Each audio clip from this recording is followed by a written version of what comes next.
Saint-Esprit, pour attester que nous sommes enfants de Dieu et co-héritiers du Christ pour la vie éternelle. Éveille-toi, toi qui dors, relève-toi d'entre les morts, et le Christ s'illuminera. Si tes lèvres confessent que Jésus est Seigneur, si ton cœur croit que Dieu l'a ressuscité d'entre les morts, tu seras sauvé par ta foi.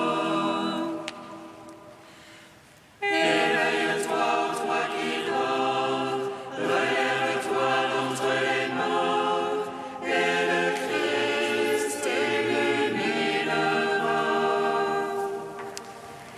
Psaume 118, strophe 16.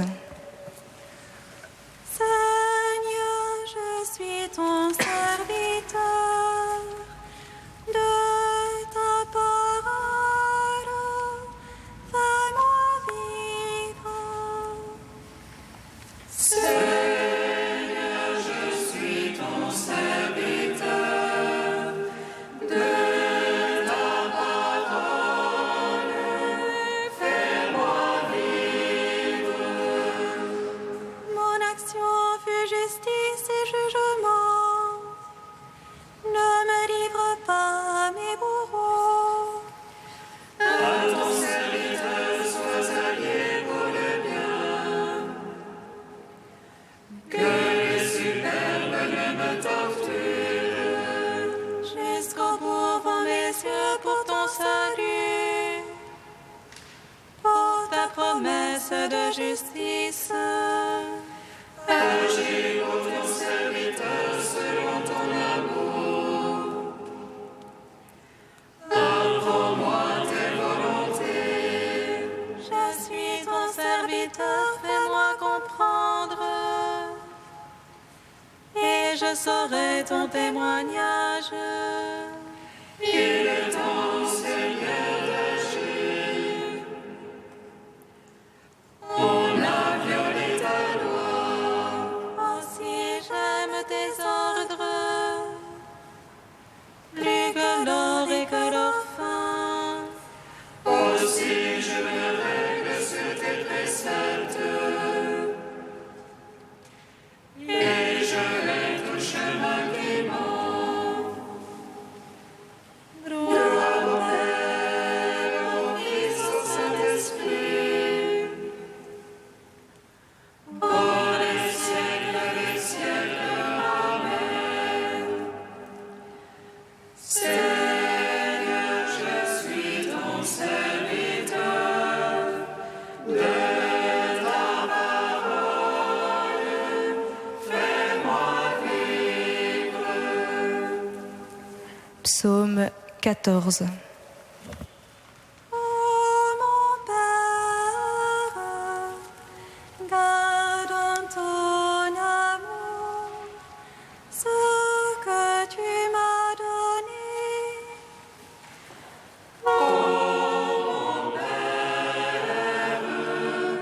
Garde en ton amour ce que tu m'as donné. Seigneur, qui entrera sous ta tente, habitera sur ta sainte montagne.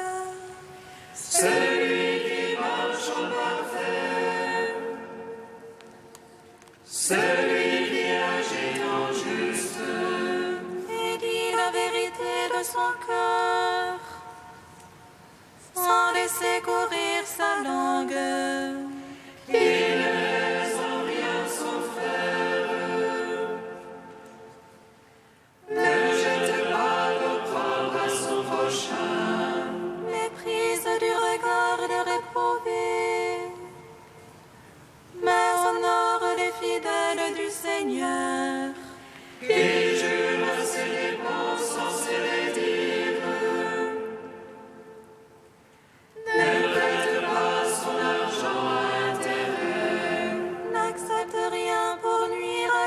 sang. Qui fait ainsi jamais ne bronchera. Gloire au Père, au Fils, au Saint-Esprit. Ô les siècles des siècles, Amen. Ô mon Père, garde en ton amour ce que tu m'as donné. Psaume 15. Garde-moi, ô Dieu, mon refuge est en toi. J'ai dit au Seigneur, c'est toi mon bonheur. C'est rien qu'on tient pour sacrer dans le pays. Ceux qui s'y attachent découvrent de gloire. Ils multiplient leurs idoles et courent après. Jamais je ne mettrai leur nom sur mes lèvres. Seigneur, ma part d'héritage et ma coupe, c'est toi qui garantis mon lot. Le cordeau me marque un enclos de délices, oui, mon domaine des pouvoirs magnifiques. Je bénis le Seigneur qui sait faire mon conseil. Oui, la nuit, mon cœur m'avertit. Je garde le Seigneur devant moi sans relâche. Puisqu'il est à ma droite, je ne puis chanceler. Aussi mon cœur exulte et mes entrailles jubilent. Oui, ma chair reposera en sûreté. Tu ne veux abandonner mon âme aux enfers, ni laisser ton ami voir la corruption. Il m'apprendra le chemin de vie devant ta face. Plénitude de joie à ta droite, délices éternelles. Gloire au Père, au Fils, au Saint-Esprit, pour les siècles des siècles. Amen. Ô mon Père, garde en ton amour ce que tu m'as donné. Cantique d'Osée, page 327. Reviens Israël au Seigneur ton Dieu, car c'est ton iniquité qui t'a fait trébucher. Munissez-vous de paroles de repentir et revenez à l'Éternel votre Dieu.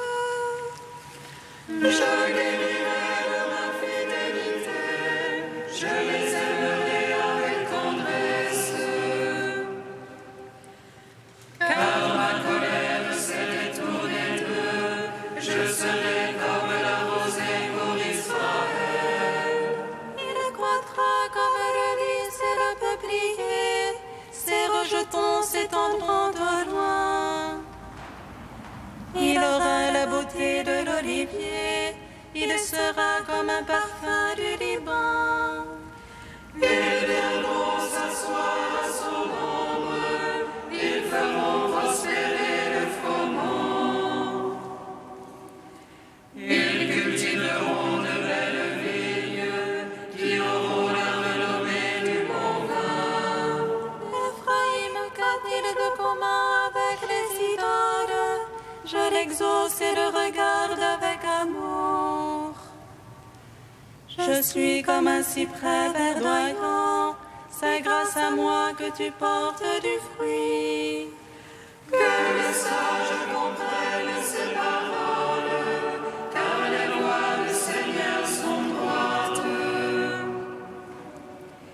Les justes y marchent avec confiance, mais les pécheurs y trébuchent. Rendons gloire au Père Tout-Puissant, à son Fils Jésus-Christ le Seigneur.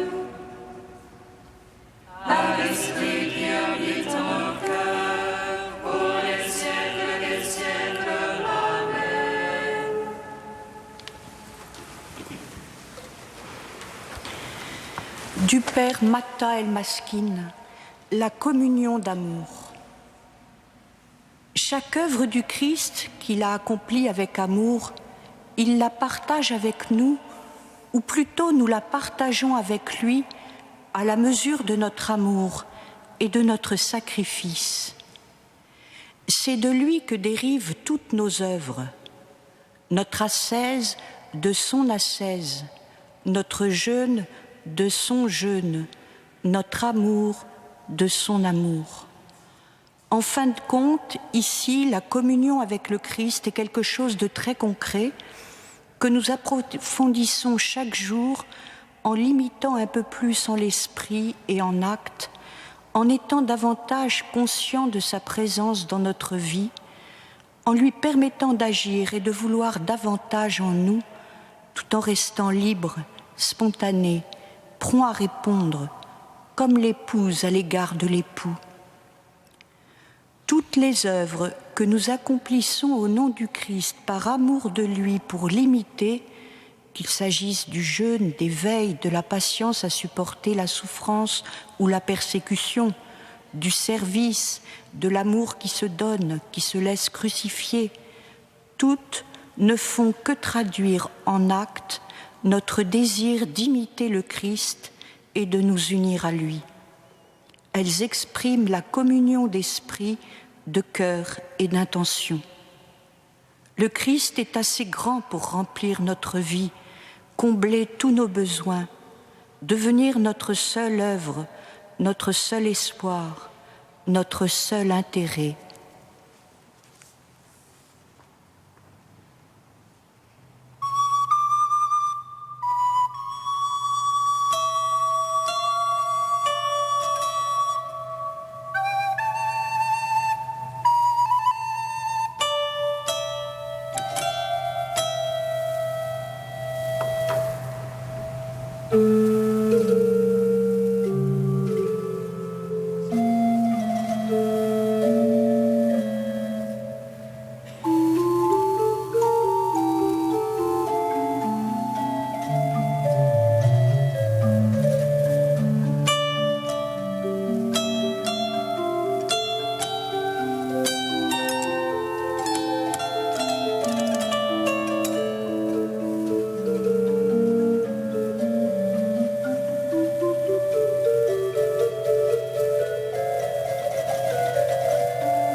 J'ai soif de ton salut.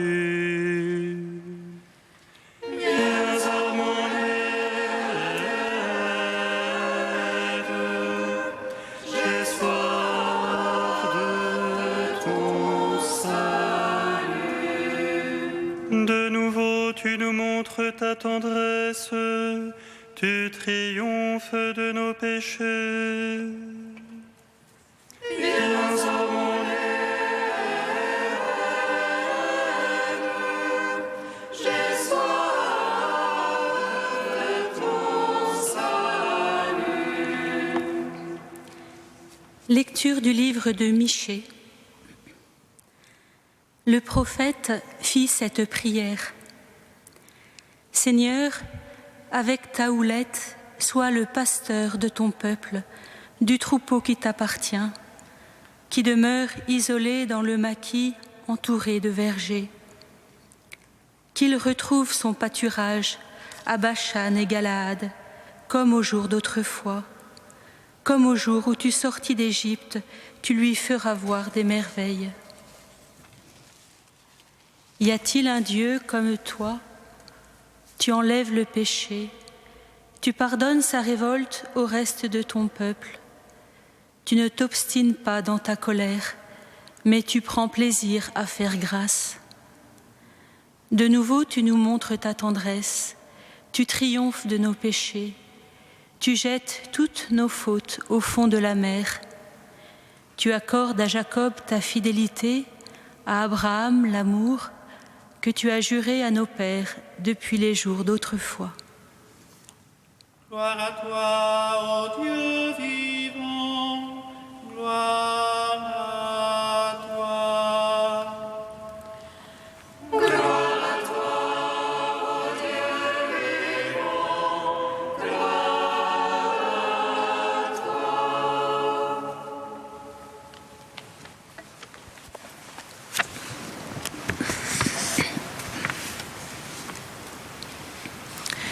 Il le voyait, mais c'était fou. Il osait l'espérer parce qu'il n'y avait pas d'autre solution, mais c'était comme hors de portée. Parce qu'il était prophète, parce qu'il savait que cette voix intérieure qui le poussait était celle de l'Esprit, il a osé la prière que nul n'aurait décemment pu faire. C'est qu'avant tout, et comme tout Israël, il croyait à la promesse, celle faite à Abraham, celle renouvelée à Jacob, l'amour et la fidélité. C'est qu'aussi, comme tout Israël, il se souvenait que Dieu avait libéré d'Égypte autrefois, qu'il avait conduit à travers le désert, qu'il avait mené son peuple comme son troupeau vers la terre au gras pâturage. Alors il a osé.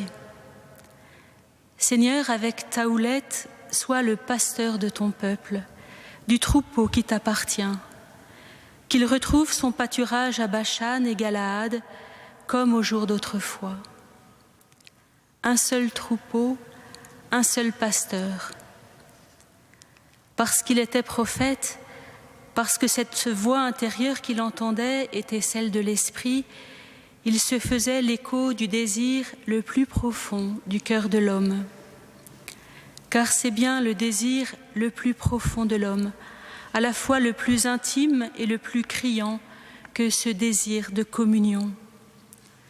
Que ce soit au niveau des familles, des couples, des communautés, des églises, des peuples, de l'humanité entière, être un.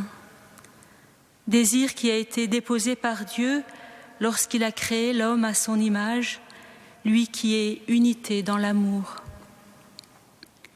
Cette prière était folle, parce qu'au moment où il parlait, le peuple était dispersé, loin de Dieu, en exil. Pas tant géographiquement, mais loin du cœur, blessé, révolté, égaré, tel un troupeau tout à fait dispersé. Et pour que les brebis se rassemblent, reviennent se mettre sous la houlette du pasteur, il fallait un immense changement, une profonde transformation. Il fallait que chacune revienne, se fasse écoute à la voix du pasteur, que son cœur, au lieu de se révolter, se fasse docile, que sa blessure guérisse, que sa violence se calme, que sa peur s'apaise, que ses griefs se taisent. La communion ne pouvait se faire que si la toute-puissance de Dieu se posait sur chacun d'eux personnellement, chacun comme s'il était l'unique et jusque dans toute la profondeur de son être. Il fallait un Dieu qui recrée le cœur vierge, qui le libère non seulement de toute faute, mais de toutes les conséquences de la faute, qui guérisse la blessure, qui efface la révolte, qui redonne la confiance, qui restaure l'écoute, qui renoue la fidélité, qui l'unisse à lui pour le rendre à la possibilité de la communion. Il fallait un océan de miséricorde, une poignée de sable dans la mer immense. Voilà ce qu'est le péché de toute chair, en comparaison avec la providence et la miséricorde de Dieu, écrit Isaac le Syrien. Veux-tu entrer en communion avec Dieu? Efforce-toi d'acquérir la miséricorde, car lorsqu'elle se trouvera en toi, elle y reproduira l'image de la sainte bonté dont tu porteras la ressemblance. Il n'est pas d'autre chemin pour parvenir à l'amour qui forme en nous l'image invisible que de pratiquer avant tout la miséricorde en imitant la perfection du Père. C'est la miséricorde, le regard de bienveillance, de compréhension, de patience, de pardon, de compassion posé sur nos frères, qui est le premier pas vers la communion. Et seul le cœur qui se sait aimé par Dieu tel qu'il est, pardonné s'il est pécheur, soutenu s'il est faible, recherché sans cesse, peut à son tour se risquer à la miséricorde. Seul celui qui s'ouvre à ce flot peut dans le même élan se laisser traverser et le répandre. Dieu est la source de la miséricorde et il nous la confie pour que nous la répandions sur nos frères, pour que nous soyons un à son image. Que ce carême, temps particulièrement béni où nous faisons sans doute l'expérience plus particulière de notre misère, de notre péché, soit pour nous aussi dans le même élan ce temps de grâce où nous faisons l'expérience de la miséricorde infinie du Père, afin qu'elle guérisse et recrée notre cœur, qu'elle réouvre en lui la capacité infinie que Dieu a déposée en lui.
Seigneur, entends notre prière, écoute-nous, exauce-nous.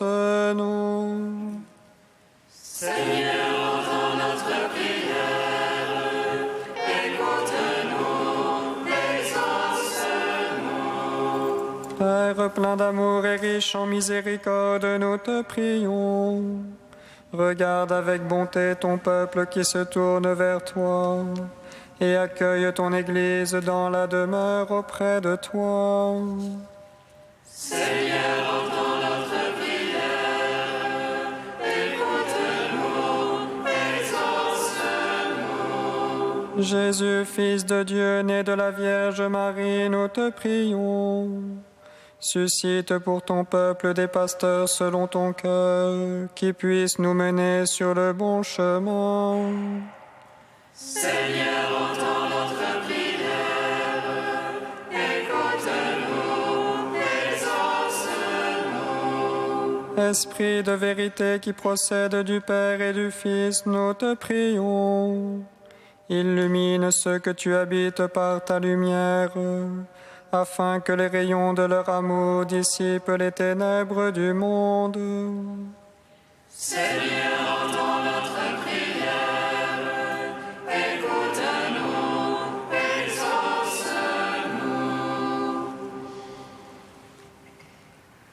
Ô Dieu saint, ô Dieu fort, ô Dieu immortel, aie pitié de nous.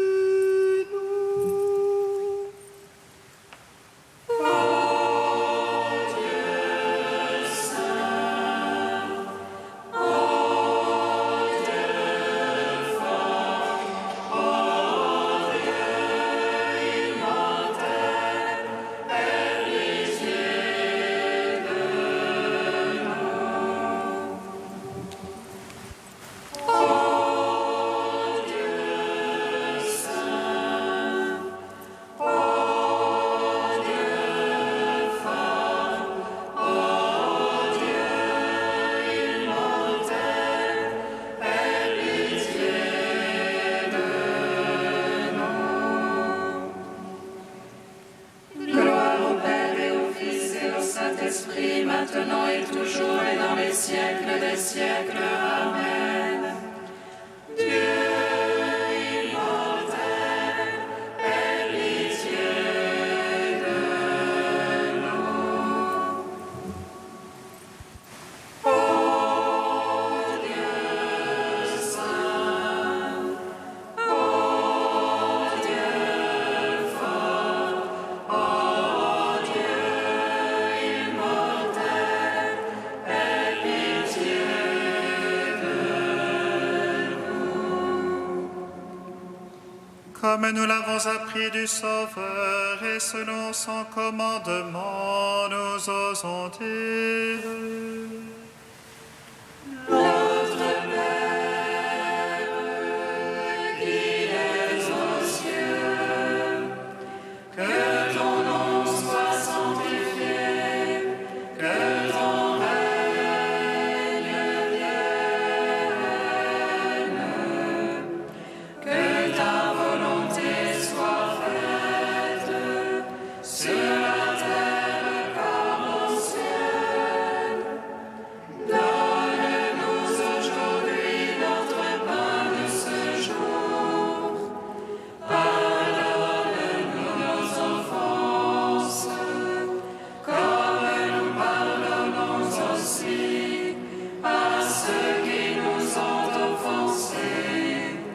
Et ne nous soumets pas à la tentation, mais délivre-nous du mal. Car c'est à toi qu'appartiennent le règne, la puissance et la gloire pour les siècles des siècles. Amen.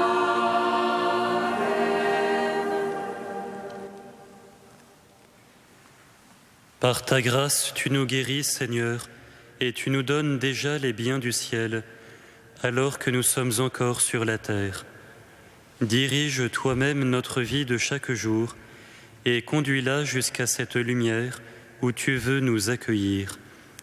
Par Jésus-Christ, ton Fils, notre Seigneur et notre Dieu, qui règne avec toi et le Saint-Esprit, maintenant et pour les siècles des siècles.